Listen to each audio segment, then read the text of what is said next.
5 каналдын түз эфиринде 27 февралда Жогорку Кеңештин 7-чи чакырылышына Бишкек шаарындагы 2 округ боюнча өтө турган кайра шайлоонун алкагындагы талапкерлердин кезектеги теледебаты башталууда. Саламатсыздарбы? Менин атым Гүлзат Иманова. Берүүбүз адаттагыдай эле 5 каналдын Facebook социалдык баракчасында дагы түз эфирде чыгып жаткан эскерте кетелик. Бүгүн бизде болсо конокто номер 29 Сверлов бир мандаттуу шайлоо округунан ат салышып жаткан талапкерлер чакырылган. Анда эмесе талапкерлер менен тааныштыра кетсек, Болотбеков Бакытбек Болотбекович, саламатсызбы? Андан кийин Бакиров Бакыт Жээнтаевич, Жомартова Рыскан Абдиевна жана Жумагазиева Нуржан Курманбековна. Саламатсыздарбы, урматтуу талапкерлер? Андан сырткары ушул эле дебаттык аянтчага чакырылган Сверлов шайлоо округунан дагы бир талапкер Хаким Коджаев Зуфар Шавхатович дагы чакырылган эле, бирок бул талапкерлерибиз белгилүү бир себептен улам бизге келе алган жок. Анда урматтуу дебаттын катышуучулары, биз талкуубузду баштаардын алдында сиздерге кыскача бүгүнкү эрежелерибиз менен тааныштыра кетсем, ар бириңиздерге бүгүн 15 мүнөттөн каралган. Анын биринчи 2 мүнөтасы өзүңүздөрдү, программаңыздарды шайлоочуларга, көрүүчүлөргө тааныштырууга берилет. Андан кийин биз биринчи бөлүккө өтөбүз. Биринчи бөлүктүн алкагында 6 мүнөттө каралган. Мында алып баруучудан 3 суроо болот. Андан кийинки бөлүктө болсо дагы эле 6 мүнөттө каралган ар бириңиздерге. Мында сиздер бири-бириңиздерге суроо берсеңиздер болот.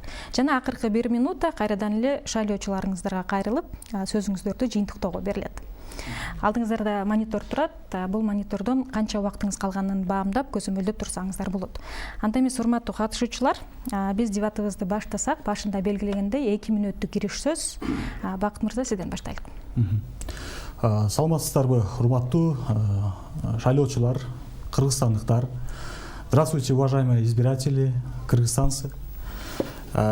Мен өзүм Болотбеков Бакытбек, өзүм юристмин. Сверлов районунун тургунумун.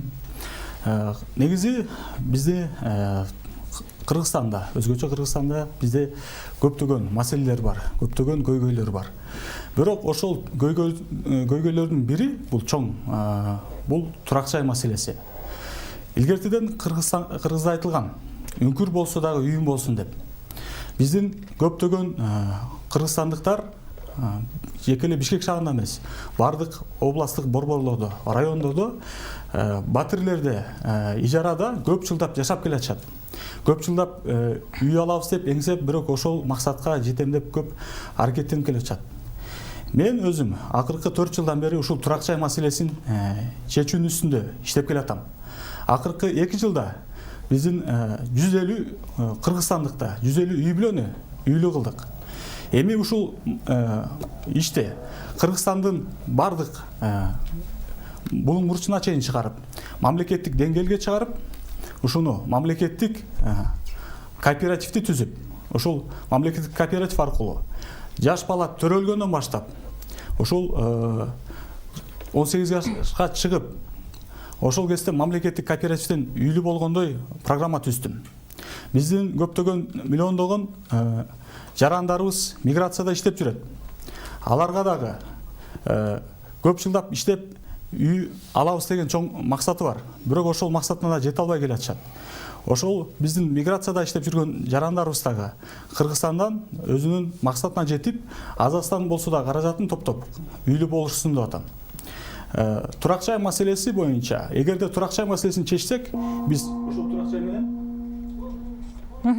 Рахмат, Бакытбек Болотбекович, убактыңыз аягына келип калды. Анда эмесе Бакыт Жээнтаевич, кезек сизде. Эскерте кетсек, урматтуу катышуучулар, сиздер мамлекеттик тилде, ошондой эле расмий тилде дагы кайрылсаңыздар болот. 2 мүнөт. Ассаламу алейкум, урматтуу кыргыз элим жана Сверлов районунун тургундары. Мен Бакиров Бакыт Жээнтаевич, Жогорку Кеңешке депутаттыкка талапкермин. Учурда Сверлов районунун номер 20 муниципалдык аймактык бөлүмүндө Аксакалдар сотунун төрагасы болуп эмгектенем. Жогорку Кеңештин депутатка талапкерлигин койгондун бирден бир себеби, мен 32 жылдан бери ушул районда жашап жана иштеп келем. Ошондуктан райондогу бардык көйгөйлүү маселелерди жакындан жакшы билем. Менин шайлоо алдындагы программамда бүт райондогу олуттуу көйгөйлөрдүн баары камтылган. Ал чакан жана орто бизнести колдоо, алар менен тыгыз байланышта болуу жана алардын көйгөйлөрүн чечүү. Жаңы конуштагы турак жайларды мыйзамдаштыруу жана социалдык көмөк көрсөтүү. райондогу көйгөйлөрдү чечүү үчүн бюджеттик каржылоону көбөйтүү, таза суу менен камсыз кылуу, канализациялык тутумдарды куруу, көчөлөрдү жарыктандыруу жана газ менен камсыздандыруу жолдору оңдоо жана тартипке келтирүү. Анын ичинде биздин райондо бала бакчаларды жана мектептерди куруу жана оңдоо. Андан сырткары төлөмдөрдү жоюу, анын чыгымдарын мамлекеттин камсыздыгына өткөрүү. Жерлерде спорттук аянтчаларды куруу, жаштарга сергек жашоо образын жайылтуу, өнүктүрүү жана аларга колдоо көрсөтүү. Мугалимдерге жана медицина жаатында иштеген адистерге социалдык көмөк көрсөтүү жана айлык маяналарын көтөрүү. Чоң рахмат. Анда эмесе Рыскан Абдиевна, кезек сизде, кириш сөз 2 мүнөт. Саламатсыздарбы, урматтуу кыргызстандыктар жана Свердлов районунун жашоочулары. Мен дагы акыркы 7 жылдан бери Свердлов районуна жашаганыма байланыштуу өзүмдүн талапкерлигимди Свердлов райондук округунан коёюн деп чечтим. Негизги максатым ушул компьютер оюндары, азыркы глобалдуу болуп аткан компьютер оюндарынан жаштарды алаксытуу максатында мен өзүм дагы диссертациялык ишти жазган элем, убагында ушу компьютер клубтарда түнөгөн элем.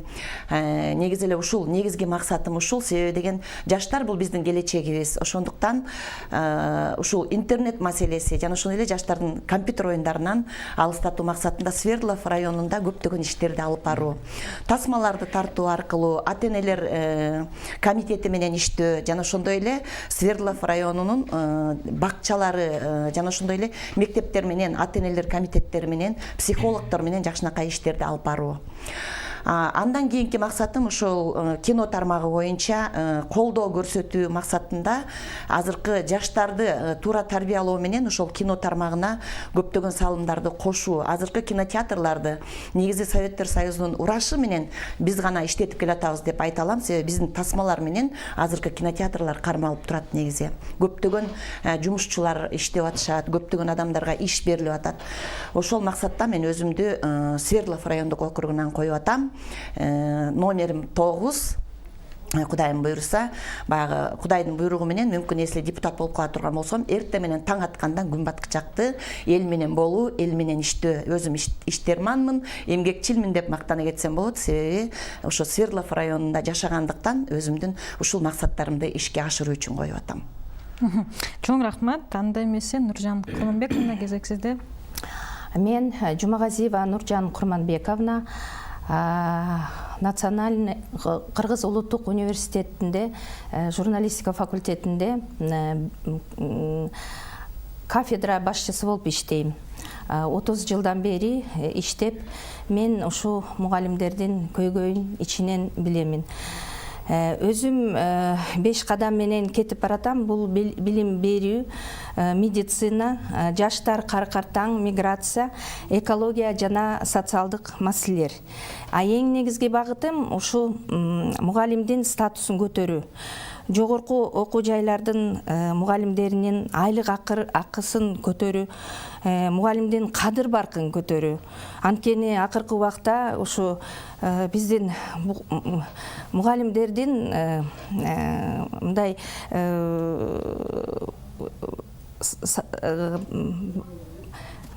баркын кетирип коюп атышат да. Анан мен ойлоймун, ушу мугалимдин кадыр баркын көтөрмөйүнчө билим сапаты жөнүндө биз сөз деле кылбай эле койсок. Мурун мугалимдер кандай барктуу эле? Биз окуп атканда мугалимдерди сыйлап дайым жардам берчүбүз. Ошол эле врачтарды, ошол эле инженерди, ошол эле президентибизди мугалим окуткан. Урматтуу мугалимдер, мугалимдин сыйлаган мекендештерим, биздин мугалимдин көйгөйүн мугалим эле түшүнөт. Мен өмүр бою мугалим болуп иштеп 30 жылдан бери ушул 30 миңден ашык бүтүрүүчүлөрдү бүтүргөнгө жардам бериптирмин. ошол менин лозунгум күчтүү. Чоң рахмат Нуржан Курманбековна. Тилекке каршы убактыңыз аягына келип калды. Анда эмесе Бакыт Жентаевич, сизде 8 секунд аралыгында убактыңыз бар экен, жана Рыскан Абдинада да 10 секунддан аралыгында убакыт калыптыр. Эгер кааласаңыздар, ушул убактыңыздарды колдонуп калсаңыздар болот. Бакыт мырзадан баштайлык. Мен элге кайрылым. Азыркы эртеңки 27 февраль күнү адашпай туура тандап аласыздар деп ойлойм. Рахмат. Рыскан Абдинов. Мен дагы Кыргыз Улуттук университетинде көп жыл мугалим болуп иштеп, миңдеген студенттерге таалим тарбия берип эмгектенгенмин. Мен бул жолго жөндөн бараткан жокмун. Ошондуктан шайлоочуларга айтарым 9 номерди тандаңыздар демекчимин. Чоң рахмат. Анда эмес, урматтуу катышуучулар, биз анда биринчи бөлүккө өтөбүз. Мен башында айтып кеткендей, бул бөлүктө алып баруучудан барыңыздарга бирдей 3 суроо болот. Жооп берүүгө сиздердин карамаңыздарда 6 минутта болот. Ошонун биринчи суроосун узатсам, эми баарыбыз Борбор калаада жашап келебиз. Азыр ушул Борбор калаадан аттанып жатасыздар парламентке. Анан ушул Борбор калаанын бир канча жылдан бери өзгөчө кыш айларында эң башкы көйгөйү бул абанын булганышы экени эчимге сыр эмес да. Анан канча жолу ушул дүйнөлүк рейтингде абанын кирдиги жана ушул абанын начар сапаты боюнча биздин Бишкек шаарыбыз мындай ошол тизмени сап башына келип олтурат. Ушул боюнча суроо бергим келип жатат да, бул адистер дагы айтып жатышат. Мындай абал адамдардын, өзгөчө жаш балдардын ден соолугун, ошол эле өмүрүн акырындан жалмаган бул аба эмес, бул уу деп айтып жатышпайбы? Ушул көрүнүштүн мындай себептери эмне болду жана бул көйгөйдөн арылуунун кандайдыр бир реалдуу жолдору барбы деген суроо узаткым келип жатат да. Бакытбек Болотбекович, сизден баштайлык. Рахмат. Биз чынында акыркы жылдары дүйнөдө биринчи орунга чыгып атабыз абанын кир бузулганлыгынан. Буга эмне себеп болуп атат? Мына суу аз болуп, свет кризиси, энергетика системасына кризис деп атабыз. Ошол себептен былтыр 3 фазасы бар, уруксаты бар үйлөрдүн баарын кырктык. Эми мындай, биз суунун башында туруп, биз болгону 10 эле пайызын колдонот экенбиз суунун. 90% кошуна өлкөлөргө чыгып кетет экен. Мына биз ГЭС курабыз деп Советтер Союзу баштап берген ГЭСтерди эмгичекти кура элекпиз. Ошондой баштаган иштерди биз мындай саясий эрк алып туруп, ошолорду тезирээк салып, өзүбүз бир эле байлыгыбыз бар Кыргызстанда. Бул мөңгүлөр, сууларыбыз. Ошону туура ГЭС аркылуу иштетип туруп, ашыгы менен энергетика системасын свет өндүрүп туруп, элибизге светти 1 сомдон берип, ошол 3 фазага уруксатты берип, анан кошуна өлкөлөргө сатып туруп, биз экономикабызды өстүрсөк болот. Ошондо биз жеке үйлөр, көбүнчө жеке үйлөрдө от жагылат кышкысын. Ошол жактан көмүр жагылып, абабыздагы бузулгандын бирден бир чоң себеп болуп атат. Ошондо элибиз гүл ала болуп көмүр жакпай, ошол свет менен үй жылуу болуп, үй да жылуу болот, абагыбыз да таза болот. Бул бирден бир себеби. Анан массалык түрдө газификация кылышыбыз керек. Жеке менчик үйлөрдө ТЭЦти газификация өткөрүшүбүз керек. Ооба, газификация кылдык. Баасы кымбат болуп атпайбы? Биз Россияга өнөктөш мамлекетпиз. Россиясыз биз эч нерсе кыла албайбыз, алар бизсиз эч нерсе кыла албайт. Эми биз ошол сүйлөшкөндү үйрөнүшүбүз керек. Парламент атайын бизге бир бааны коюп бериңиздер. Элибизге, мисалы үчүн Россияда 1 куб газ 5 сом 80 тиын турат. Ошол баадай кылып туруп бизге берсе, биз элибиздagi ошол баа менен алып туруп газ менен үйүн жылытса, ТЭЦибиз газ менен жылытса, абабыз да таза болот. Экономикабыз да өсөт. Келечегибиздеги балдардын дагы ден соолугу таза болот. Анан мен өзүм турак жай маселесин козгоп келатам. Бизге баягы Советтер Союзунун учурундагыдай көп кабаттуу үйлөрдү салышыбыз керек. Ошол мисалы үчүн бардык эле шаардагы жашагандар өйдө жакта, микрорайондо жашагысы келет. Эмне себептен? Бул аба таза жак. Аякта жеке менчик үйлөр болбогон үчүн көп кабаттуу үйлөрдө аба таза болуп, свет менен гана колдонуп, жылуулук ТЭЦ аркылуу жылуулук алып, аба таза болуп атат. Ошон үчүн бизге көп кабаттуу муниципалдуу жерлерге мамлекеттик кооператив аркылуу, мамлекеттик кооператив түзүп туруп, ошолор аркылуу көп кабаттуу үйлөрдү салып туруп, элибизге берсек, ошондо дагы шаарыбыз мына 30 жылда туурасынан өсүп кетти. Эми шаарыбызда мына жер калбай калды. Эми бийиктигинен өстүрүшүбүз керек дагы. Ошого мына Бишкектин 30-40% ижарада батирлеп жашап атышат. Ошолордун баарын киргизип ошол үйлөргө кезек менен мамлекеттик жумушта иштейби, жеке менчик сферада иштейби, ошолорго кирип туруп, анан жашаса, ал үйлөр ТЭЦ аркылуу жылыйт. Шаарыбыздын көркүнө келип инфраструктура өсөт. Жаңы жумуш орундар түзүлөт дагы. Ошону менен көп маселелер экологиядагы, элдин жашоо шарты дагы, шаарыбыздын көрктөнүүсү дагы чечилет. Чоң рахмат. Анда эмесе Бакыт Жээнтаевич, кезексизде эмне үчүн ушул Бишкек шаары дүйнөдөгү эң кир шаарлардын тизмесине кирип жатат? Мунун себеби жана реалдуу бир арылуунун жолдору барбы? Эскерте кетчү жагдай, урматтуу катышуучулар, жалпысынан сиздерге 6 мүнөттө каралган, ошондуктан бир суроого жооп берүүгө болжол менен 2 мүнөттө бөлгөнгө аракет кылсаңыздар. Туура айтасыз. Мен жогоруда мына Бакытбек Болотбекович айтып кетти. Мен деле ошол эмеге кошулмакмын. Негизинен эң көйгөйлүү маселе мына биздин жаңы конуштардагы мына жеке үйлөрдөгү баягы биз көмүр менен от жагылгандыктан, андан сырткары ошо биздин жанагы эле ошо свет маселеси туура айтып кетти. Жогоруда быйылкы жылы ошол бүт бардык 3 фазалуу электр энергияларын баарын кыркышты. Ошого элдердин көпчүлүгү азыр көмүр менен от жагууга аргасыз болуп атат. Ошондуктан андан сырткары мына биздин эски унааларыбыз көп жылдык эски, азыр акыркы жылдары өзгөчө могу Россия тараптан көп автоунаалар келип атышат. Алардын көпчүлүгү баягы эски, уже сроктору өткөн автоунааларды алгандыктан, действительно автомашиналар көптүгүнөн да ошол абанын бузулушу келип чыгып атат. Анан газ маселеси мына биздин өзгөчө мына жаңы конуштарда көпчүлүк конуштарыбызда газ маселеси жок да, газ жок. Көпчүлүк жаңы конуштарда, ошондуктан муну тез аранын ичинде газдаштырып, элди газ менен камсыз кылсак, бул да биздин экологияга көптөгөн жакшы нерселерди алып келет деп ойлойм. Чоң рахмат. Рызкан Абдиевна, сиздин пикириңиз? Негизи бирден бир эң чоң себеби бул ТЭЦтин шаардын ичинде жайгашкандыгы. Өзгөчө Свердлов районуна, ошо Восток 5, Каражыгач, ушул райондорго негизи ТЭЦтен түздөн түз, ошол райондо жашагандар билет болуш керек ба, түздөн түз кир жуусак деле үстүн баягы көк түтүн басып калат дегендейчи. Анан менин оюмча бул Бишкекте бир гана баягы стоянканын жоктугу эмес, ошо автомобилдердин карат көк түтүнү басып аткандыгы да. Анан частный сектордо сөзсүз түрдө от жагылып атат, ошонун чыккан түтүндөр. Алар бир гана жыгач, көмүр жакпастан жанагы тигүү цехтеринен калган ар кандай бир мусорлорду да жагышат да, ошондон бир себеп. Менин оюмча эң негизги маселени Бакыт Болотбекович козгоп кетти. Бул эң туура айтылды. Газ баягы шаарды өзгөчө 80% газга өткөрүү керек.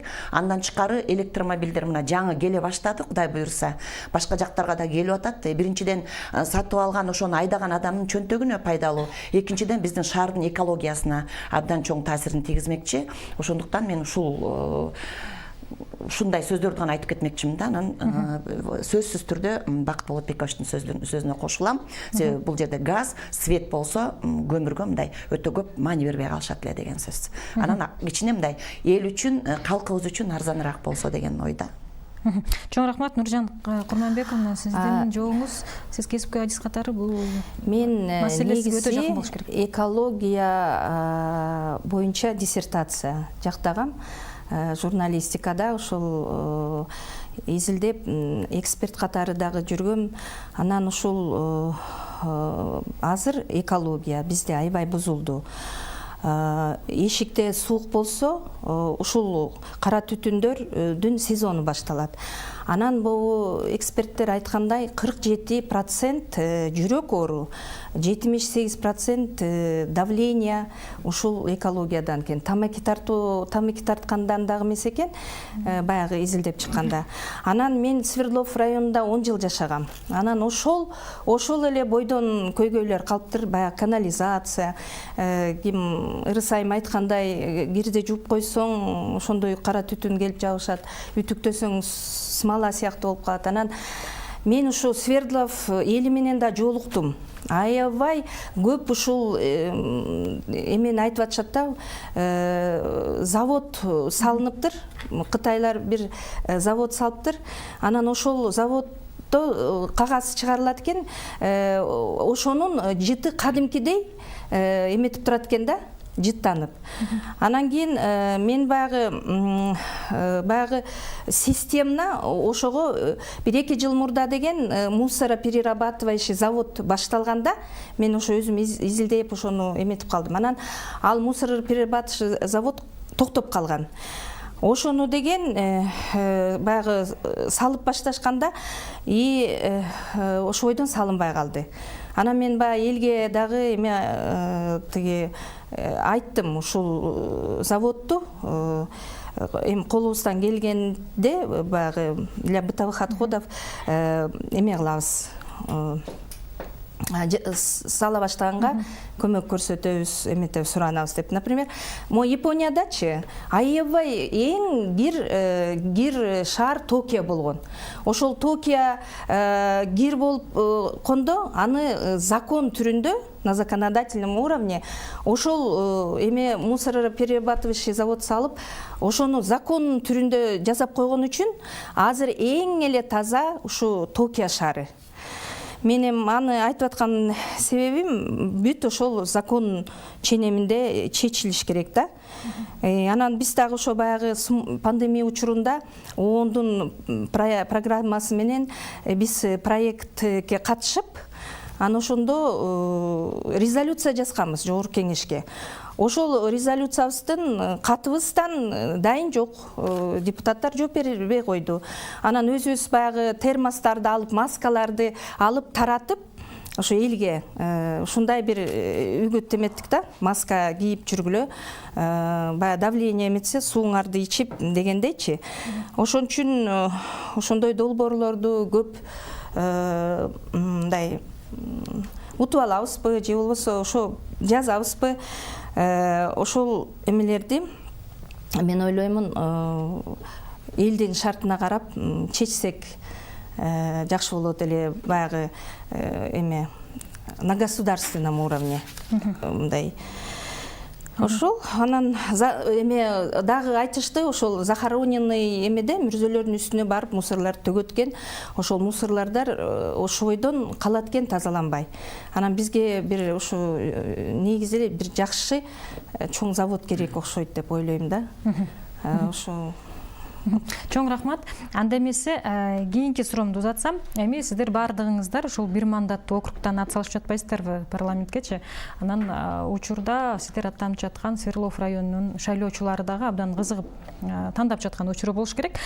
Биздин дебат каянча болсо болушунча талапкерлердин мындай потенциалын ачыктап, шайлоочулар менен тааныштырганга милдетибиз болуп салынат. Ошондуктан мындай жөнөкөй бир суроо менде туулуп жатат да, ушул сиздер өзүңүздөрдү көрсөтүп жаткан Свердлов бир мандаттуу округу боюнча, ошо Свердлов району боюнча кайсы 3 көйгөйдү эң орчундуу деп айта аласыздар? Программаңыздарга коштуңуздарбы? Жана колдон келсе аларды чечүүнүн мындай жөнөкөй бир реалдуу сунуштарын айта кетсеңиздер. Нуржан айым, сизден баштайт. Мен ошо айтып атпаймынбы, 5 багыт менен кетип атам депчи. Анан эң эле көйгөйлүү ушул мугалим болуп атат. Менин лозунгум дагы ошо сапаттуу билим, экономикабызга эмесин тиет да. Анткени билим сапаттуу болбосо, анда биздин экономикабыз дагы өспөйт. Ошон үчүн Свердлов районундагы эл менен жолукканда алар айтып атышы, ушу канализация, мен 10 жыл мурда жашап кеткен канализация ошо ойдон эле калыптыр. Ошол эң көйгөйлүү маселе экен. Анан ошол жанагы заводдор эмелердин ичине эле салып алышыптыр да. Анан кийин мен ойлоймун, ошо туура болуп атат, бул бензоколонкаларды алып салып атат да.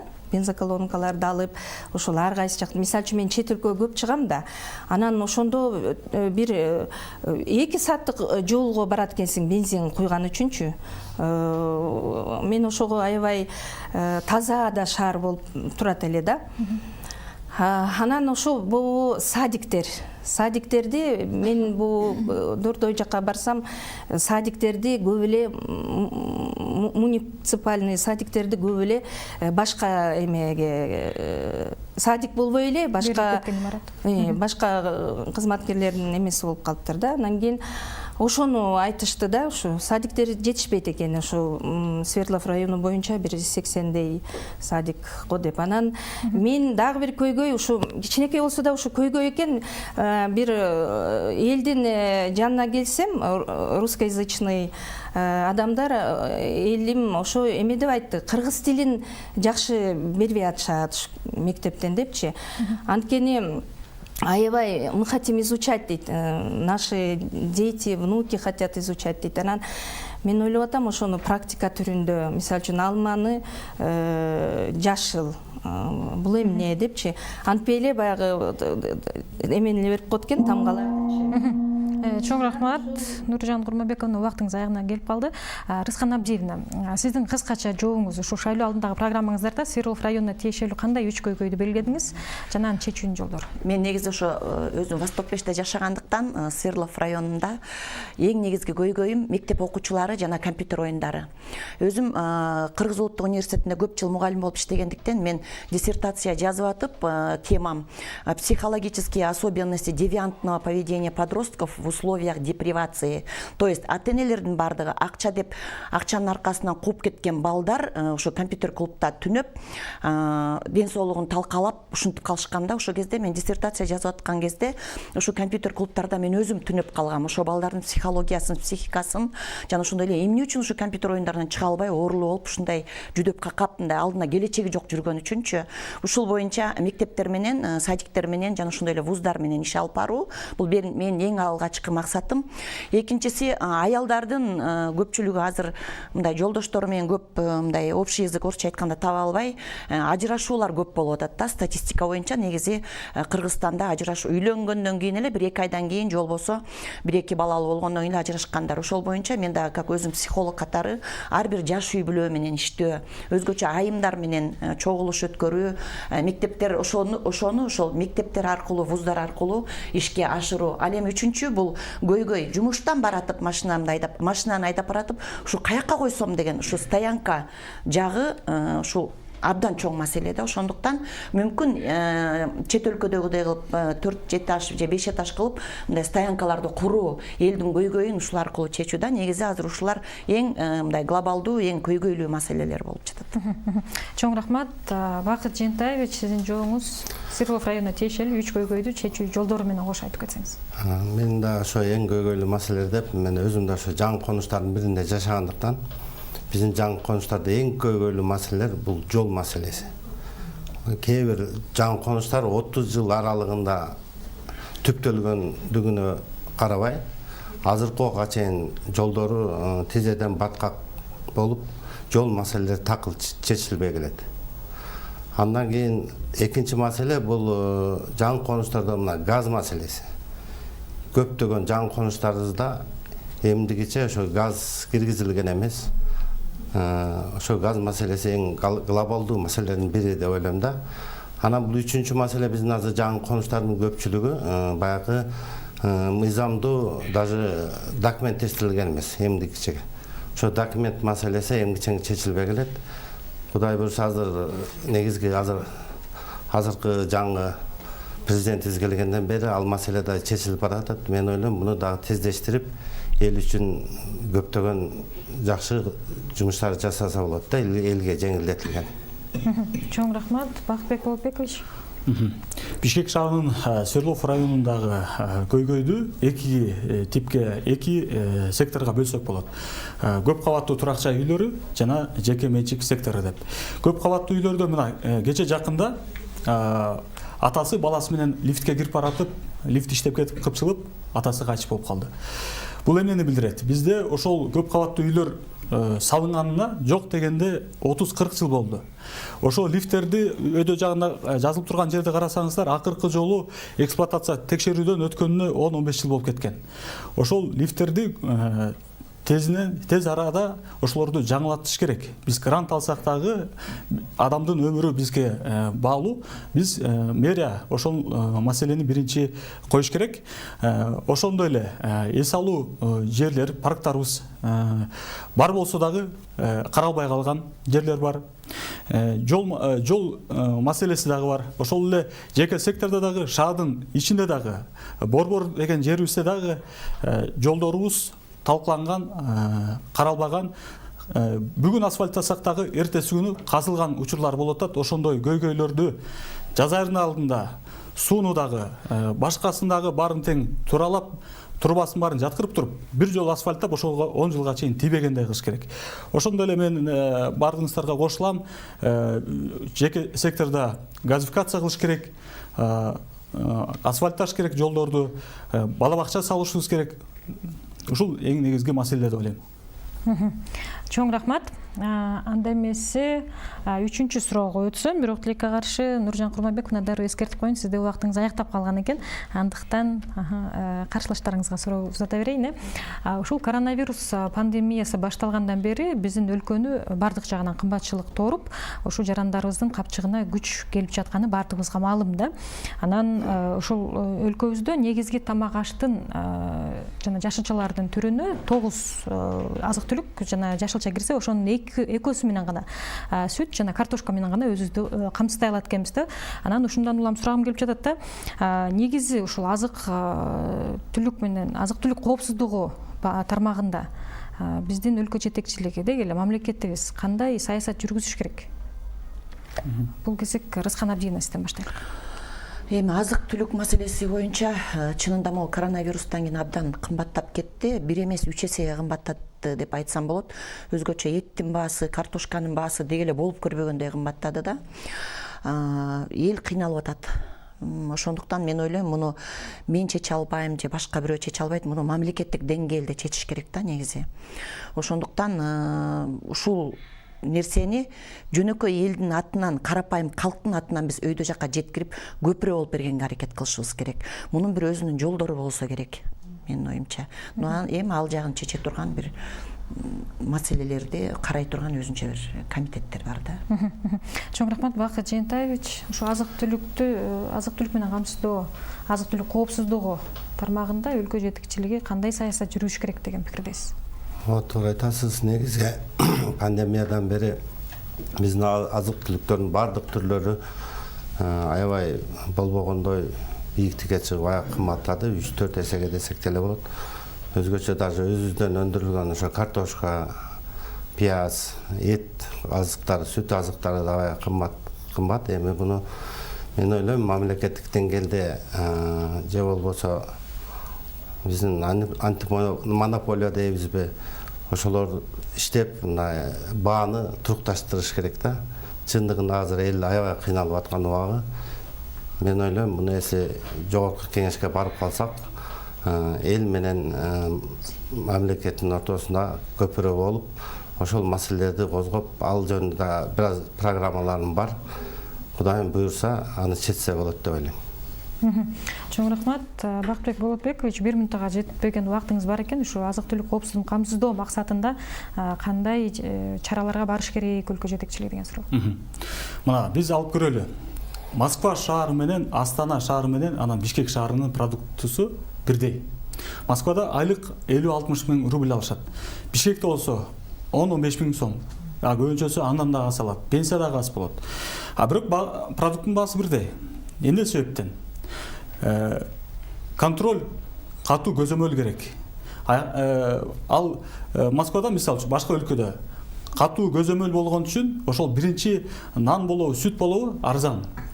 Бизде болсо өзүбүздөн чыккан продукция кымбат болуп атат. Мына былтыркы жылда алып көрөлү 1 килограмм сабиз 100 сомго чыгып кетти. Ооба, дыйканды түшүнсө болот. Ал дагы кымбатка келет. Чоң рахмат. Анда эмеси бизде эки талапкерди Бакыт Жетенович менен Рыскан Абдиевна да убакыт калган экен. Эгер мүмкүнчүлүк берсеңер, мен сиздерге дагы бир суроо берейин.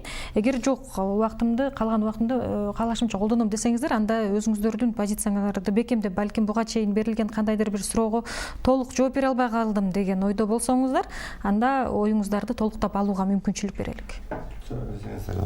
Суроо берейинби анда, Рыскан Абдиевна, макулсузбу? Беребиз. Чоң рахмат. Анда дагы бир жөнөкөй суроо. Учурда эми биздин өлкөнү карай келсек, ошо бизде иштеп жаткан мыйзамдарды талдай келсек, сиздердин пикириңиздерде бизге учурда кандай бир мыйзамдарга абдан муктаж болуп турабыз? Жана учурда иштеп жаткан балким кандайдыр бир мыйзамдарга сиздер таптакыр макул эместер, каршысыздар, жок бул мыйзамга өзгөртүү киргизиш керек деген ойдосуздар. Ошол боюнча оюңуздарды окугум келип жатат. Бакыт Жетенович, сизден баштайлык. Бизде чындыгында көптөгөн чеке мыйзамдар көп. Бардыгы дебейбиз. Ошондуктан бизде азыр чындыгында азыр көп талкуу болуп атат жогорку кеңеште. Бизде азыркы убакта көбүнчө мынау мен өзүм тиги Министерство внутренних делде иштеп кеткенмин. Ошондуктан биздин азыр көбүнчө закондорубуздун көпчүлүгү чийки. Андыктан мен өзүм азыр Аксакалдар сотунда төрагасы болуп иштейм. Ошондуктан азыркы оңдой турган мыйзамдарда көп маселелер бар да. Анын баарын тизмектегенде бул көп убакыт алат деп ойлойм. Рыскан Абдиевна. Мен негизги акыркы убакта жүрөгүмдө өйгөн нерсе бул наам берүү боюнча мыйзамдарды бир өзгөртүү киргизсе дейм да. Себеби деген наам берүүдө чынында мындай жакшы берилбейт да. Ким тааныш болсо чалат өйдө жака, же болбосо ошону бир биздин улуу урматтуу президентибиз колуна, өзүнүн бир колуна же бир контролго алса жакшы болот эле. Ошондуктан азыркы менин тегерегимде жүргөн 60-тарды таяп калган улуу ырчыларыбыз, улуу мундагы актер, актрисаларыбыз, режиссерлорубуз ушул күнгө чейин маданияттын мыкты кызматкери деген наамды ала элек да. Ушул боюнча бир мыйзамдарды ойлоп табышса, ушул ким кандай иштерди жазады, канча жыл иштеди, канча ыр жаздырды, эл үчүн канча эмгек кылды деген нерсе боюнча бир мыйзамдар болсо деп ошол жүрөгүмдө өткөн маселелердин бири да. Чоң рахмат. Дагы убактыңыздар калды. Эгер дагы мүмкүнчүлүк берсеңиздер, анда кийинки суроома өтсөм. Баарыбыз билгендей, илгери Фрунзе Бишкек кандай эле жашыл шаар деген абдан бир жакшы бир аты бар эле да. Азыр жылдар өтүп, бул ат деги эле колдонулбай калды. Анан ушул борбор калабыз, мамлекетибиздин күзгүсү болгон Бишкек шаарына ушул статусту кайрадан алып келиш үчүн, ушул жашыл шаар деген атка Бишкек конуш үчүн сиздердин оюңуздардагы эмне кылуу керек? Же кандайдыр бир мыйзамды колдоо керекпи? Бир мыйзам жазылышы керекпи? Кандай ойдосуздар? Рыскан Абдиевна, мен оюмча жерлерге группалар түзүлүп, ошол жанагы такыр эле картайып болбой калган бактарактардын алып ордуна жаңыларды орнотуу керек да.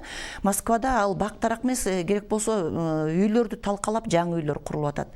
Менин оюмча ушул боюнча дагы бир комитет түзүлүп, жаштарды бир алдыга үндөп, өзүнчө команда болуп, район болуп, например, Свердлов районуна деле бир 50-60 киши чогулуп, бир жаштар командасы менен чогулса, мен деле мындай чогуу иш алып бергенге жардам бермекмин да. Ошондуктан менин оюмча эскилерди жок кылып, жаңыларды кайрадан отургузуу маселеси каралса жакшы болмок. Чоң рахмат. Бакыт Жетенович. Менин да оюм негизден биздин шаарыбызда азыр жашылдандыруу маселеси өтө башта жок эсе болуп эсептелет. Себеби мына бактарактарды бүт баарын жаңыдан отургузуш керек. Андан сырткары биздин азыр шаарыбызда көпчүлүк жерлеринде мына арычный маселе дейбиз, арыктар. Даже суу жетпейт. Ошо азыркы бактардын куурап, ушундай акыбалга, шаарыбыз ушундай акыбалга келгенде, биз ошо норманы сактабай, арычный системаларыбыз шаардагылар баары тосулган, мыйзамсыз көптөгөн баягы ишканалар курулуп калган. Негизинен ошо арычный система бизде шаар боюнча азыр жок эсе болуп калат. Ошон үчүн ошолорду кайра калыбына келтирип, анан бактарактарды, жаңы бактарактарды тегиш керек деп ойлойм да. Ошондо биздин шаарыбыз кайра калыбына келтирсе болот. Эми буга көптөгөн мээнет керек, ал жака бир жакшы пландар керек. Анан сөзсүз түрдө бул мамлекеттик деңгээлде көтөрүлүш керек деп ойлойм. Чоң рахмат. Дагы бир канча убактыңыз калган экен, бирок бул убакыттын ичинде суроого жооп берүүгө деле жетишпей калат болушуңуздар керек. Ошондуктан мындай эркин микрофон берели. Кыргызхан Абдиевна, Бакыт Жентаевич. Эркин микрофон. Балким кайсыл бир суроо боюнча толук айта албай калдыңыздар же бир позициямды бекемдейм десеңиздер, ошого колдонуп алыңыздар. Мен айтып кете турган маселе мына биздин жана айтып кеттик, биздин райондо бала бакча маселеси өтө орчундуу. Себеби биздин райондо болгону Свердловский район боюнча, Свердлов району боюнча болгону 17 гана мамлекеттик бала бакча бар экен да. Ошондуктан ушу бала бакча маселесин сөзсүз түрдө көтөрүп чыгыш керек. Мамлекеттик чындыгында жеке менчик бала бакчаларыбыз көп, бирок ага бүт бардыгы эле ата-энелерди. Чоң рахмат, Кыргызхан Абдиевна. Мен дагы жүрөктү өйгөн нерсем бул мектепте иштеген мугалимдердин айлыгынын астыгы. Ошол биздин Кыргызстандын жаштарын тарбиялап канчалаган окуучуларды уядан учуруп аткан ушул мугалимдердин айлыктарын көтөрүү маселесин карап чыкмакпыз да. Жана ошондой эле садиктерде иштеген кызматкерлердин айлык акысын көтөрүү. Себеби ошолордун негизи эмгеги өтө күч, өтө оор. Бир үйдө бир 2 баланы тарбиялай албайбыз. Алар бир класста 35-40 окуучуга тарбия берип, ушундай Кыргызстандын келечегин уядан өстүрүп аткан ушул мугалимдердин айлык акыларын көтөрүү маселеси. Чоң рахмат. Анда эмес, урматтуу катышуучулар, биз ошо менен экинчи бөлүгүбүзгө өтөлүк. Дебаттын бул бөлүктө сиздер бири-бириңиздерге суроо берсеңиздер болот. Жалпысынан ар бириңиздерде 6 минуттан бар. Эскерте кетүүчү жагдай, сиздер суроо берген убакыттагы жалпы 6 минуттан кемитилет. Андыктан суроолоруңузду дагы болушунча кыска жана нуска бергенге аракет кылсаңыздар, суроону жеке мүнөздө же болбосо жалпы мүнөздө да берсеңиздер болот. Бакытбек Болотбекович, сизден баштайлык. Урматтуу бүгүнкү дебаттын катышуучулары, кесиптештер деп дагы койсом болот. Буюрса 27 февралда шайлоо болуп, шайлоодон утуп чыксаңыздар, парламентке барганда биринчи ишиңизди, биринчи мыйзамды кайсы мыйзамдан баштайсыздар? Бул жалпы суроо. Жалпы суроо баарына. Жакшы. Анда Нуржан Турмунбековнадан баштайлык. Эгерде мен өтүп калсам, эң көйгөйлүү ушу мугалимдерден баштасам. Анткени мугалимдердин маянасы аз. Биз даже оңлуктуу стажировкаларга бара албаса да биздин мугалимдер ошондой сапаттуу бакалавр магистранттарды бүтүрүп атат. Мен айтып коеюн деген ушул Казакстанда жыл сайын 20дан мугалим Оксфорд жанагы Кытай университеттеринде стажировка өтүп келет экен. Анан биз баягы өзүбүз такшалып мугалимдер билимдүү болуп турбасак, анан студенттер билимге чаңкап турган студенттерибиз дагы мен ойлоймун мындай сапаттуу болот эле дейм да. Анан ушул дагы ушу садик маселесин дагы козгойт элем. Анткени садикте жанагы мындай налог түрүндө деле эмес, ошону бир закондоштуруп, бир жана берип аткан ата-энелерден алып аткан акчаны ушу закон түрүндө деп ушу мыйзам чыгарат элем да. Анан мен ойлойм, ушу библиотека, мектеп библиотекасы деп койсок болот да. Анткени биз азыр чын эле биздин балдарыбыз баары тең эле сотка менен эле жүрүп калышты. Ошо библиотека, мектептерде ошо көбүрөөк библиотеканы көбөйтсөк дейм да. Анан ушу мектептен көп ата-эненин эмеси көйгөйү көп болуп атат. Китептер аз депчи. кээ бир учурда тытылган китептерди алышат экен. Мен ойлоймун ушул мектептин библиотекасын түзүп, баягы улам бир класстан көчүп, окуп бүткөндөн кийин ошол библиотекага берип коюп, анан кийин башкалары окуп ошондон алса деп ойлойм да. Анан ошол ипотека 4%-тен азыр мамлекетте ипотека берилип атат. Мен ошол өзүмдүн социальный программам бар. Ушуну буюрса алып чыгам. Анткени мугалим менен врачтар деле жетпей калып атат ошол 4%ке. Анткени 4%-тин 4000 же 5000 доллар бериш керек экен. Анан мен баягы мамлекет деңгээлине алып чыгып, ошол компаниялар, курулуш компаниялар менен бир социальный пакет деп түзүп, ошол карапайым элдер дагы ошондон алгандай кылып 1% баягы символично 20 000, 40 000 деп төккөндөй, ошондо мен ойлойм Свердлов районунда деле ошо көбү баягы айтып кетпеди, документтери эмес, кээ бир квартирада 5-тен 6-дан жашагандар бар экен да. Аны ошону социальный пакет мамлекеттин деңгээлине чыгарып, эми курулуш компания көп да, ошонун деген бир эле курулуш компаниясынан 15ти берсе, ошону бир 15 жылга чоюп төлөп, баягы бекер эмес, төлөп берип, ошол жанагы 4%, 6% дегенден аябай эме кыйналышат экен да. Ошол анан идеологияны жандандырыш керек да. Азыр айтып кетишпедиби, бир кезде жашыл Фрунзе деп биз кандай көрктүү шаарыбыз деп кандай сыймыктанчубуз. Ошого деген мен ойлоймун, элдин дагы сезимин эметиш керек. Флешмобторду көп флешмобторду өткөрүп, ушу лесопосадочный жана саженцы, мен баягы балдар эмесине барганда биз эсимде биринчисинде 10ду, экинчисинде 20, андан кийин 30 деп ата түрктө ушул бактарыбыз турат, чоңоюп калыптыр. Кандай кирсең бир эс аласың, абасы таза. Чоң рахмат. Рыскан Абдиевна, сиздин жоңуз эмнеден баштайсыз парламентте Мен ишиңизди? эгерде Кудайым буйруп өтүп кала турган болсом, чу дегенде эле мектеп окуучулары менен иштеп баштамакмын. Жана билим берүү министрлиги менен биргеликте ошол Свердлов районунда вокал курстарын, актерлук чеберчилик курстарды, жана ошондой эле комуз менен алектенүү боюнча көптөгөн курстарды ачууга аракет кылмакмын да. Бул биринчиден.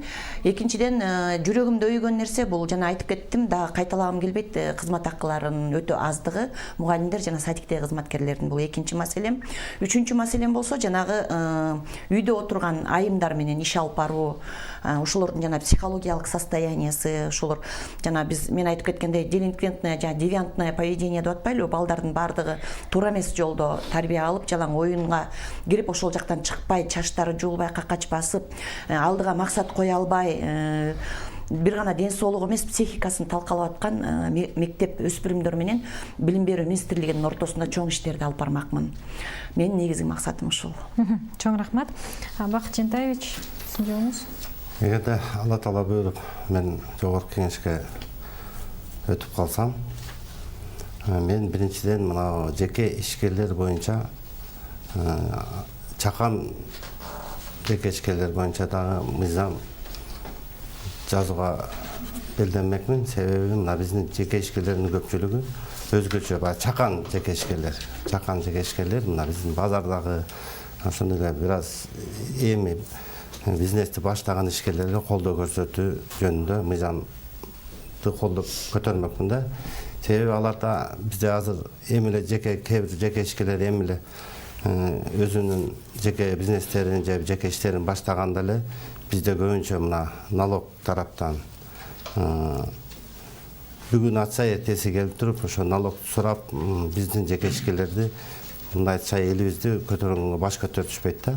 Ошого бир өзүнчө жеке ишкер жаңы эле ачкан жеке ишкерлерди колдоп, аларга бир мамлекеттен кандайдыр бир мөөнөттөн кийин гана ошо патент алуу системасынбы же азыркы айтып келе атабыз, кассовый аппарат деп атабыз. ошону ошо бир какой-то убакыттан кийин гана алса депчи налогтордун. Андан кийинкиси бул жеке ишкерлерди мына арзандатылган таризде арзандатылган банктар менен келишим түзүп эле мамлекеттиктен келдиби ушу жеке ишкерлерге арзандатылган процентте акча берилсе да, ошондо биздин жеке ишкерлерибиз эми жеке ишкер дегенде азыр биздин почти 70-80% калкыбыз жеке ишкерлик менен аракеттенет. Же базарда, же дагы бир бутиктеби, же бир чакан өзүнүн ишканаларындачы. Ошондуктан биз жеке ишкерлерге өзгөчө көңүл бурушубуз керек деп ойлойм. Чоң рахмат. Бакытбек Болотбекович, эгер кааласаңыз ушул эле өзүңүздүн сурооңузга өзүңүз дагы жооп берип койсоңуз болот. Ооба. Мен буйруса, Кудай буйруса, парламентке барганда биринчи мыйзам долбоорум, биринчи ишим бул ошол мамлекеттик турак жай кооперативин жана мамлекеттик курулуш кооперативин түзүү. Ошол программа менен мамлекеттик жумушта иштейби, муниципалдык иште иштейби, жеке тармакта иштейби, же болбосо чет өлкөдө миграцияда иштеп атабы, бардык жарандар ошол мамлекеттик кооперативдер аркылуу 10 жылдан 15 жылга чейинки мөөнөттөгү үй алгандай мыйзамды иштеп чыгам дагы, ошону тез арада ишке киргизем. Биринчиден, экинчиден бизде курулуш сферасында тармагында көптөгөн курулуш компаниялар бар, салып атышат, арасында салып атып аягына чейин чыкпай калгандар бар, үйдөн жок же каражаттан жок деген көп көйгөйлөр да болуп атат. Ошол жагына дагы мен мыйзам иштеп чыгам. Ал тармактагы курулуш компаниялар кеминде өзүнүн ошо сала турчу үйдүн сметасынын 60% өзүнүн каражаты туруш керек банктык эсебинде. Ошол каражаты менен 60% үйдү өзү салыш керек. Калган 40%ды анан ошол элге сатып туруп, элдин акчасы менен анан бүтүрүш керек. Ошондо бизде биринчи үйлөр сапаттуу салынат, мөөнөтү менен салынат, элдерибиз дагы алданбайт, өз убагында үйлөрүнө кирип жашашат. Чоң рахмат. Анда эмесе кийинки суроого өтсөк, Бакыт Жентаевич, кезек сизде. Менде жалпы эле суроо, сиздердин программаңыздардын ичинен эң пайдасы тийгени элге жана эң зарыл кайсы деп ойлойсуздар? Бакытбек Болотбекович, сизден баштайлы. Мен өзүм турак жай сферасында 4 жылдан бери иштеп аткан үчүн Кыргызстандын болгон бардык жерлерин көрдүк. Жеке эле Бишкек шаарында эмес, бардык областтык борборлордо, райондордо, керек болсо айылдарда дагы үй маселеси чечилбей келген. Ошол мамлекеттик турак жай кооперативин түзүп туруп, жылына мамлекеттик ипотекалык компания деген бар. Ошого 100 деген миллиондогон каражаттар бөлүнүп атат. Бирок ким алганы, канча адам алганы белгисиз. Ошол каражатты болсо ошо мамлекеттик кооперативге жумшап туруп, калган каражатты элдин алгачкы төлөм менен топтоп туруп, ошондой массалык түрдө Кыргызстан боюнча үйлөрдү салыш керек. Ошого элибиз муктаж болуп турат. Ошонун салынган үйлөрдүн 20%-ын квота менен аз камсыз болгон үй бүлөлөргө, ден соолугунан инвалиддик алган жарандарга, жалгыз бой көп балалуу энелерге жана башка категория боюнча жарандарыбызга бериш керек деген ошол эң көйгөйлүү маселе деп эсептейм. Чоң рахмат, Рыскан Абдиевна. Эң көйгөйлүү маселе мен үчүн бул компьютер оюндары. Мен өзүм психолог болуп көп жыл мугалим болуп иштегендиктен ушул боюнча көп изилдөөлөрдү жүргүзгөнмүн. Азыр компьютер ойноп аткан бала көп нерседен калып калат да.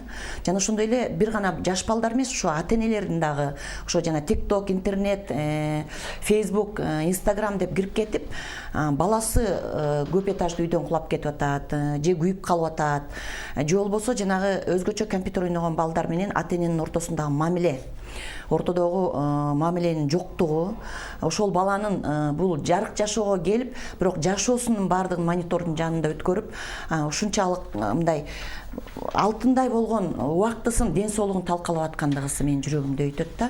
Ошондуктан мен бисмилда дегенде эле ушул иштер боюнча мыйзамга киргизип, ушул иштер боюнча жаштарды ушул компьютер оюндарынан, интернет оюндарынан алыстатуу максаты. Компьютер, интернет дегенде мен жаштар жаман көрүшпөсүн, себеби деген анын пайдалуу жактары абдан көп, бирок мен ошо именно зыяндуу жактарына менен иш алып бармакмын. Чоң рахмат. Нуржан Курманбековна, сизде болгону 1,5 мүнөттөй убакыт калган экен.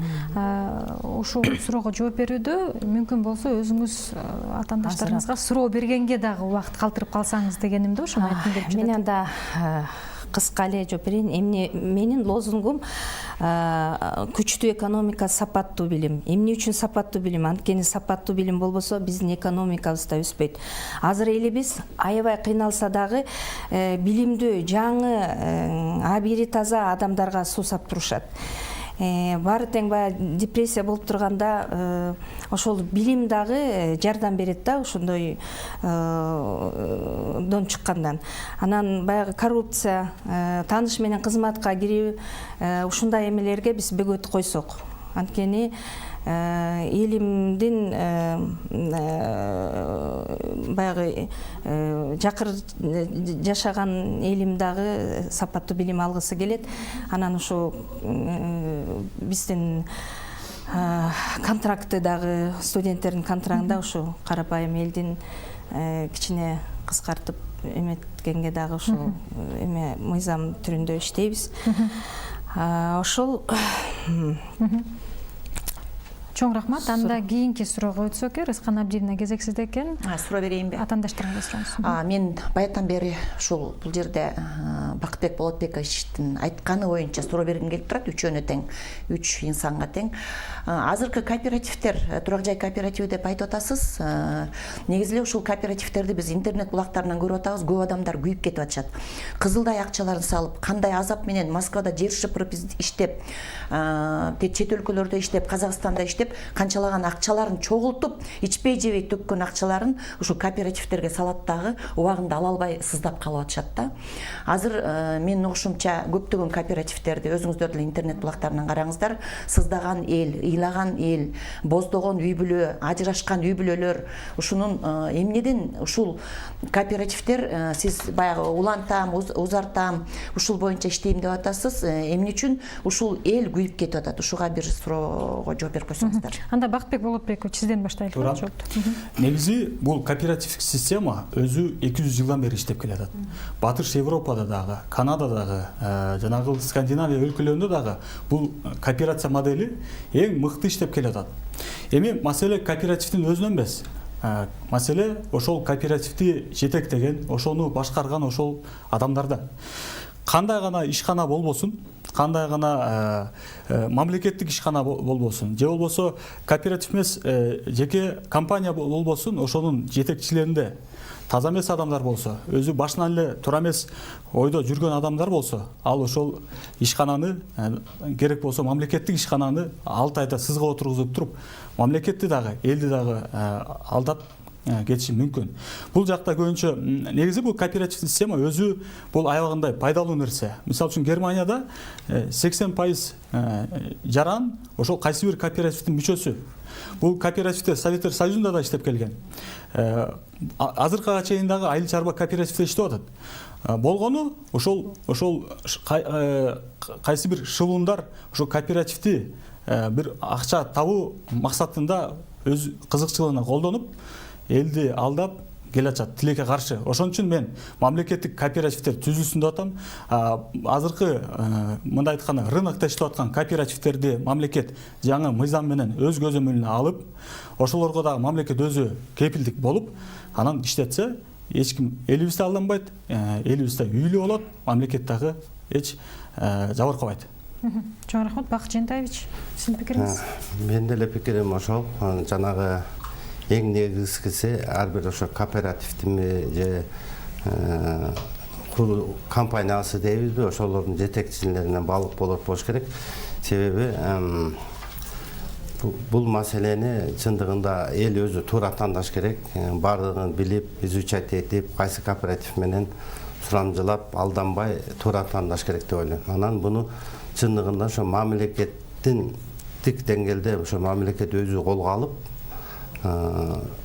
контролдош керек деп ойлойм. Чоң рахмат. Нуржан Курманбековна, сизде жарым эле мүнөтүңүз бар экен. Эгер кааласаңыз бул суроого жооп бербестен өзүңүздүн жана социальный пакет деп өзүм программамда айтып кеттим. Ошо бойдон эле калайын деген каалоомда. Анда сиздин сурооңузду уксак.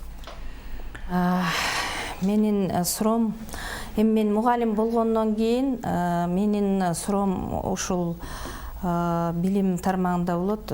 Кантип маянаны көтөрсө болот.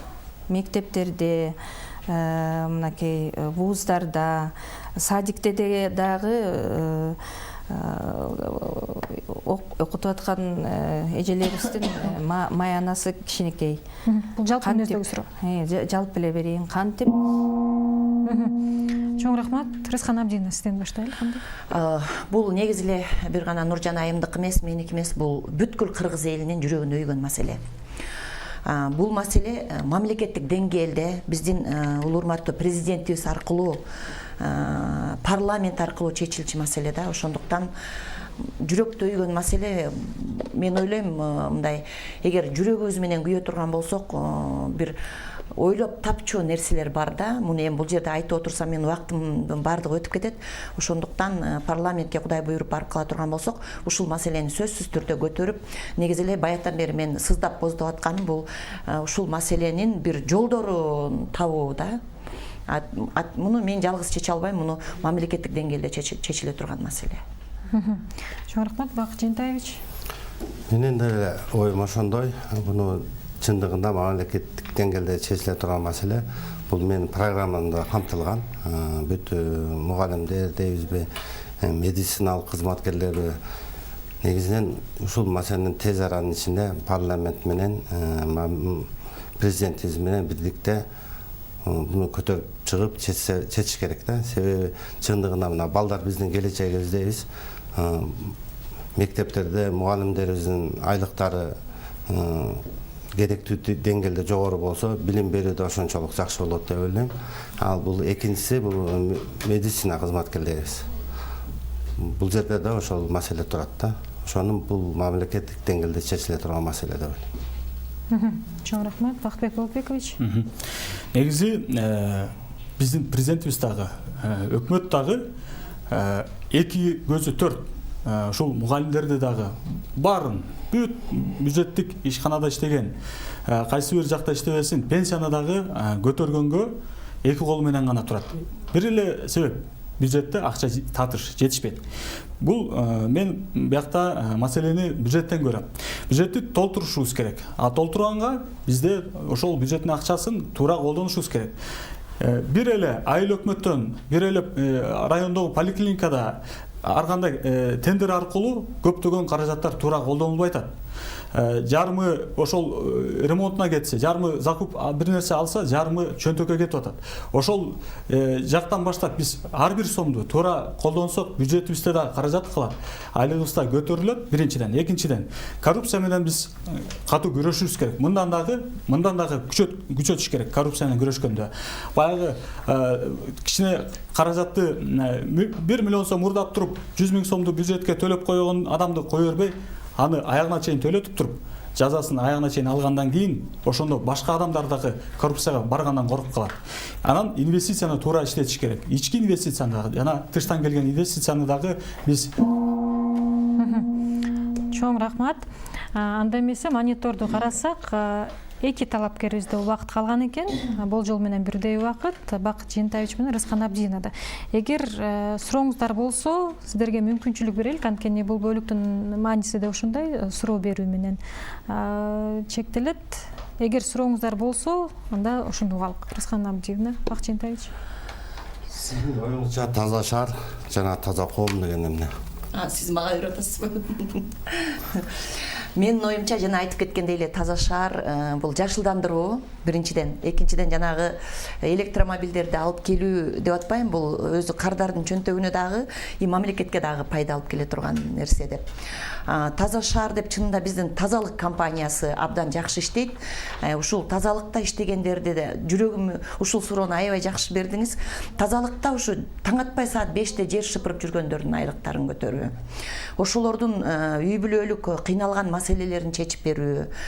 Ушул жер шыпырып, ушул тазалыкта иштеген инсандардын бир ошолорго бир жакшы мындай шарт түзүп берүү менин оюмчачы. Ошондо гана биз таза шаар шаарда жашай алабыз. Ошондо гана биз бул дагы бир чоң маселе, бул ТЭЦти шаардын деги эле алысыраак жакка четтетүү, бирок бул үчүн бизден мамлекеттен өтө чоң мындай материалдык акча, каражат көп талап кылынат да. Менин оюмча таза шаар деп мен ушуну эсептейм. Таза коом жана ар бир коомубуз баягы сөз бар го, Разаков агайыбыз, сен таза болсоң, мен таза болсом, коом таза болот дегендей, биз өзүбүз дагы жүрөгүбүз менен таза болушубуз керек, шаарды дагы таза кармашыбыз керек. Таза шаар бул биз өзүбүздөн. Ошондуктан ар бир мусорду таштабастан, сөзсүз мусор челекке таштап, мындай таза өзүбүз таза шаарды кармоо биз өзүбүздүн колубузда. Ал эми таза коом?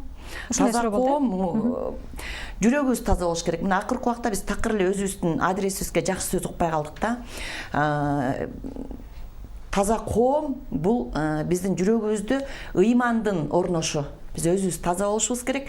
Мен ушул жерде талапкер болуп, мен бир да кишиден суранган жокмун, мени шайлаңыз деп. Ошол калк өзү таза, өзүнө жакшы мындай талапкерди тандаса деген жүрөгүм менен күйүп айтып атам да. Ошондуктан коом таза болсо, биздин талапкерлерибиз да таза болот. Таза талапкерди мындай шайлап алышса, коом таза болот. Жүрөгүбүз менен иштеп беребиз деген нерсе да бул. Чоң рахмат. Анда эмесе Бакыт Жентаевич, эгер кааласаңыз ушул эле өзүңүз азыр Рыскан айымга жолдогон сурооңузга өзүңүз жооп берсеңиз болот. Анткени сизде гана убакыт калган экен. Чындыгында жогоруда туура эле айтып кеттиңиз. Эң негизгиси биздин шаардын тазалыгы. Тазалыгын өзгөчө мындай жеке ар бирибиз ушу Бишкекте жашаган ар бир жараныбыз өзүбүз таза кармашыбыз керек. Мен көп байкам, шаарда жүргөндө көпчүлүгүбүз ошо тамеки тартып ыргытышат, кээ бирлер отурат семичке чагып. Чындыгында тазалыкта иштеген кызматкерлерибиздин эмгегин барктабайбыз да. Ошондуктан ар бир жараныбыз ушуга көңүл буруп, ар бирибиз мындай ошого милдеттенсек да. Анан таза коомду айтып кеттим. Чындыгында таза коомдо азыр мына бизде коомубуз таза болуш үчүн ар бир жаран азыр мына шайлоолорду дейбиз, башка убактарда жүрөгүбүз таза болуп, ыйманыбыз бекем болсо, ошондо гана таза коом жаралат деп ойлойм. Чоң рахмат. Бакыт Жентаевич, сизде дагы 1,5 минутуңуз бар экен. Сиз каалагандай колдонуңуз, же болбосо эгер кааласаңыз, мен сизге суроо узатайын, ошого жооп берүү менен дагы колдонсоңуздар болот да. Мен суроо бере берейин анда. Азыр эле өзүңүздөн ошо сурооңуздан улам бир суроо келип жатат да. Сиз таза коом, таза шаар деп калдыңыз. Ал эми ушу Борбор калабыз, сиздин пикириңизде азыр коопсуз шаарбы? Жана ушул аты окшош атайын долбоор дагы иштеп баштаганына бир канча жыл болду. Ушул долбоор мындай өзүнүн максатына жеттиби? Жол коопсуздугу ошондой оңолдубу деген суроо келип жатат. Бул негизи ошондой долбоорубуз бар. Биз жол коопсуздугу бул эме да, чындыгын айтканда азыркы биздин айдоочулардын гана чөнтөгүн каккан, чөнтөгүн жыткан гана долбоор деп эсептейм. Себеби мына биздин көптөгөн жолдорубузда жооп бербейт да, талапка жооп бербей турган жолдорубуз көп. Разметкаларыбыз жок. Керектүү анын үстүнө биздин жолдор ошол коопсуздук жолго эч кандай эмеси жок да, тиешеси жок. Коопсуздук шаар дегенибиз эми коопсуздук шаар дейбиз, бирок көбүнчө эле бизде ошол айдоочулар үчүн гана коюлгандай сезилет да мага. Мына биздин көп азыр жаңы конуштарыбызда жакында эле көптөгөн случайлар болду. Бир да камералар орнотулган эмес. Кече жакында эле ошо киши өлтүрүү фактысы да катталды. Мында караңгы жерден өтүп бараткан жерденчи. Ошондуктан буну негизинен башкача жол менен, өзгөчө мына элдин коопсуздугу үчүн жасаш керек деп ойлойм да. Мен ойлойм бул долбоор мүнөсүнө жеткен жок. Чоң рахмат. Кайрадан мониторго көз салсак, кайрадан эле экөөңүздөрдө бир аз да болсо убакыт калган экен. Бул мыйзам тарабынан сиздерге берилген убакыт, андыктан аны кемитип кое албайбыз бизчи. Андыктан сиздерге мүмкүнчүлүк берелик. Эгер ушул убакытты колдонуп калам десеңиздер, колдонуп калыңыздар. Бакыт Жентаевич, сизден кайра баштайлык. Ошол азыркы эле кайра ушул теманы айтып кетейин. Негизинен ушул долбоор үчүн өзгөчө мына жаңы конуштарыбызда азыр уурулук үй урлуктары да аябай көп. Ошондуктан мамлекеттик деңгээлде бул маселени көтөрүп чыгып, ар бир жаңы конуштун, ар бир көчөнүн башына камераларды орнотуш керек. Чоң рахмат. Рыскан айым. Негизги жүрөктөйгөн маселе болуп атат. Чынында түнкүсүн ошо машиналарды талкалап кетүү, бири-бирин сабап кетүү фактылары катталып аткандыгына байланыштуу менин дагы жүрөгүмдөгөн нерсе. Чоң рахмат. Анда эмесе, урматтуу катышуучулар, биз ушуну менен биздин дебаттык аянтчанын акыркы бөлүгүнө келип жеттик. Мында ар бириңиздердин карамаңыздарда 1 минуттан убакыт болот. Бул 1 минуттун ичинде сөзүңүздөрдү жыйынтыктап, шайлоочуларыңыздарга кайрылуу менен кайрылсаңыздар болот. Нуржан Курманбековна, сизден баштайлык. Монитордон убактыңызды карап туруңуз. Урматтуу элим, мен Жумагазиева Нуржан Курманбековна шайлоого баратып, өзүм анализдеп, ойлонуп, барууну чечтим. Анткени мугалим катары дагы ушу көйгөйлөрүмдү чечүү менен кошо ушул Свердлов районундагы көйгөйлөрдү чечип берем деп ойлоймун. Мен бир дагы коррупцияга катышкан жокмун. Мен таза баратам. Мен деген бир дагы жаман коррупционный ишке барган жокмун. Мен деген бизнесим жок.